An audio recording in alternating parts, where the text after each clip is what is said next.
I'm talking mostly about our game Critical Ops and how we did it and what we are aiming to with it. Is this the equipment I changed to? Green button. Green button? Yeah, good. So those who don't know me, I'm Veli-Pekka Piirainen.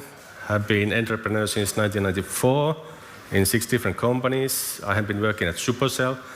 I have been working also at Kajaani University of Applied Sciences, where I founded game development curriculum and founder and CEO of Critical Force. We are located in Kajaani, in northern Finland, and we focus on online multiplayer shooter games. And we have also office in Chiang Mai, Thailand. So we are practically a forerunning company in the fast-growing mobile FPS and mobile eSports scene. So actually we are the only competitive mobile first-person shooter game developer in the world. We have at the moment 18 talented game developers, mixed young talents and also some industry veterans.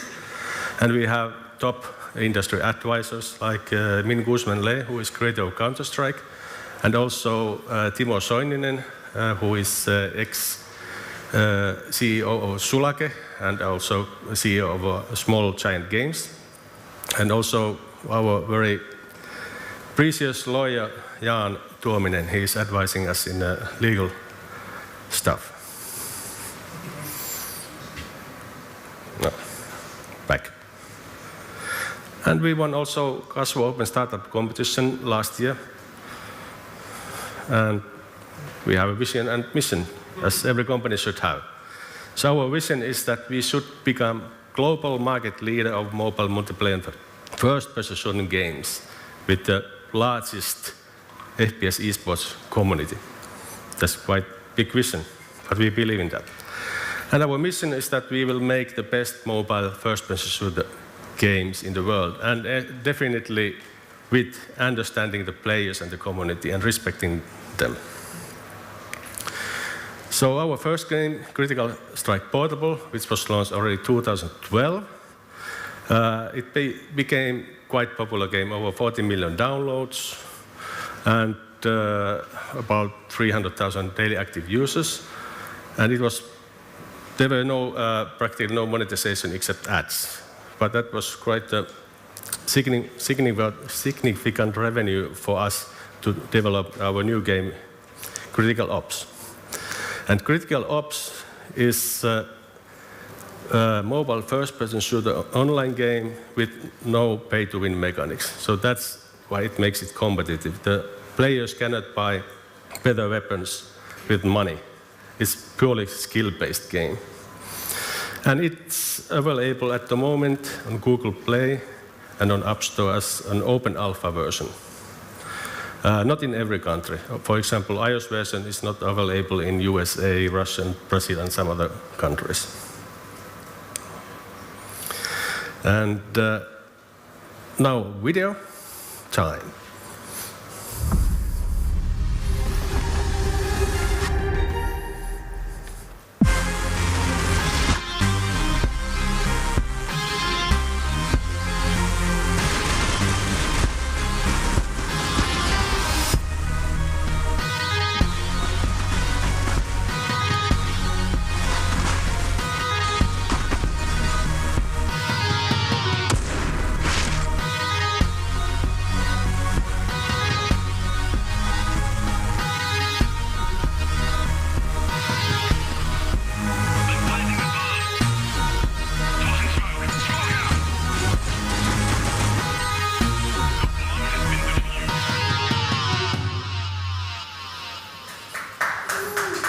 Thank you.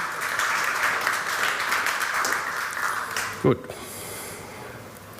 So a little bit about the development and launching strategy we had. So normally mobile game companies start developing the game until soft launch, which is pretty in the end in the development life cycle.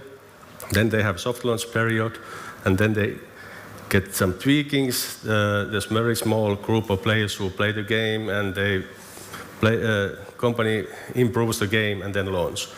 But we have had totally different approach. So we launched the game very, very early. First, here's the timeline. So for example, we started developing Critical Ops in June 2014, and we already gave the game out as a closed test version on web. So why web? So web was very easy tool to launch the game or new version fast. For example, you could put a new version in every hour if you want. So we tested the game as a web version first, how it works, how the gameplay worked, how the balancing worked, how the back end worked, and so on, until we make it public in June 2015. But we also developed mobile version same time. So we saw that the game is working also on mobile well. And we started closed test version on Android in August 2015, and make it open in September 2015.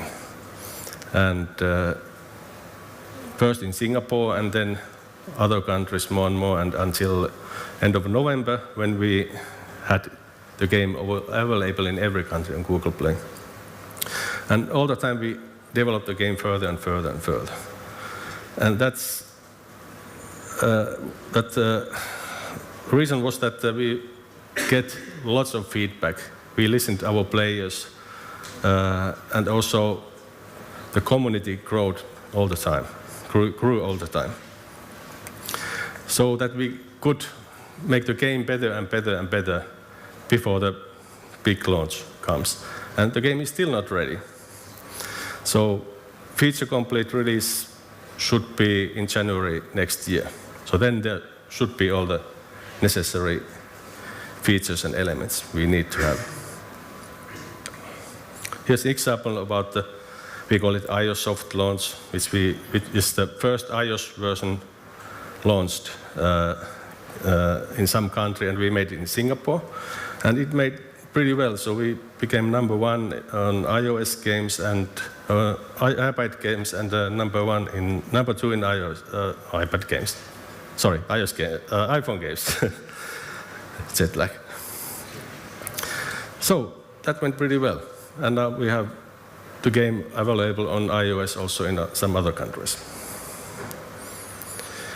So the conclusions of the game so far. So we have now something like more than 200,000 daily active users, 1.8 million monthly active users, and over 10 million concurrent users, 10,000 concurrent users. And the game has proven that it has high viewability. So we have got over 8 million downloads without paid user acquisition. So we haven't used any money for user acquisition. So all the marketing we have done has been done by ourselves, and the most important ways to market the game are the tournaments, and of course the community and the Facebook, where we have frequent posts and so on. So we have something like near 60,000 likes on the Facebook page. And so we have only cosmetics items in the game as a monetization. So we don't sell power, so we sell credits only, and with the credits players can buy cases. And the cases consist some kind of random skin. As you saw in the video, the guns have different kind of skins. And it works pretty well. Of course, it does not bring huge amounts of money, but it works. And players are happy because it is not pay to win. Of course, we will have other kind of monetization methods later. For example, some player emblems and arena tickets and whatever. So we will see it. And It's also good that players have already started to organize tournaments by themselves. Yeah, and players are quite happy. They love our game. They think it's the best game in the world. Best, not best game in the world, best first-person, mobile first-person shooter in the world. But they're really dedicated players anyway, and they are quite happy.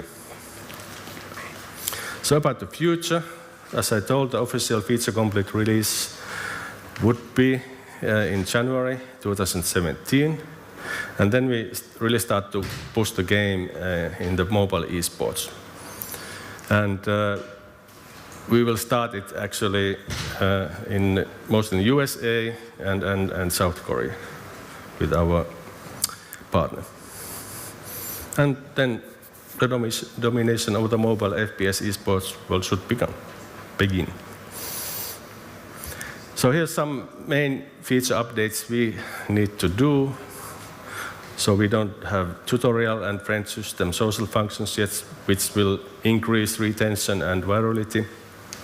Clan system and ranked matches will also increase virality a lot, and of course retention. And then massive polish version 1. So about the mobile first-person shooter eSports, so why we believe that it will become big. The reason is that there's so much more mobile phones and tablets than PCs. So we can say that there's maybe 10-15 times more capable mobile devices which can be used for games like ours. And of course, these guys and players want to play competitively too. And many of them have never even owned PC. They start to play with the mobile phone. So it's very natural that it's their only gaming device and they want to play competitively too. So our goal is to make Critical Ops the most popular esports first-person shooter game on mobile devices in the world. So this picture is one of the tournaments we made last spring. So how we will achieve the goal? So most important, of course, is that the game is good, with competitive gameplay, easy to use touch controls, it has nice graphics to watch, and fair to play monetization. Back-end system is important. This is actually the hardest part, making a multiplayer online game. And we have managed to do pretty good back-end system with also some security and anti-hacking system there. Community is great, so we have lots of enthusiastic fans already who work for us voluntarily as mods and testers. They formed already clans, even if we don't have any clan system yet in the game. Over 350,000 YouTube videos have been done. And our game is third most streamed game in Mobcross.